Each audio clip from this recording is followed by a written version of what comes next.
if you're overweight and think about getting in the gym, you're probably just going to hurt yourself and then now be overweight and have an injury and be worse off than if you'd even tried. So you might as well just keep doing what you're doing, not even try.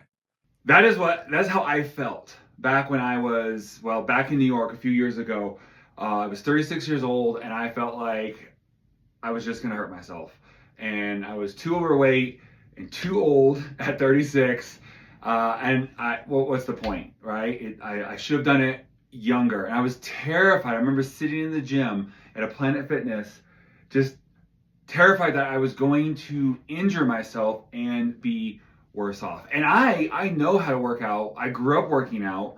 And so I knew, at least was familiar with the gym. I can only imagine how much worse it is if you're uncomfortable in a gym. And I didn't really know what to do and where to start at that point. I knew how to work out as a healthy person, and I was afraid I was going to hurt myself. If I could go back and do it again, I think what I would have done is those like 3-4 months of trying to convince myself to just get in the gym and start small, I would have probably started walking. If I could have gotten 3 or 4 months of walking in first to build up both my confidence and my actual level of fitness, I would have started off with like a mile a day, 2 miles a day, 3 miles a day. I would have gotten up to like 5 miles a day.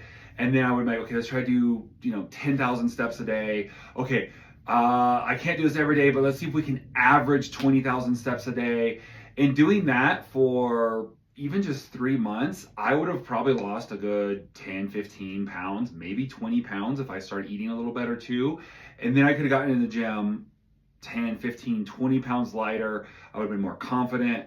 My cardio would have been up, a lot of different things, and I would have felt much more comfortable. But the point of all of it is I want to encourage you to, one, find what works for you, and two, start small and just build your way up, and eventually with the consistency you will get there.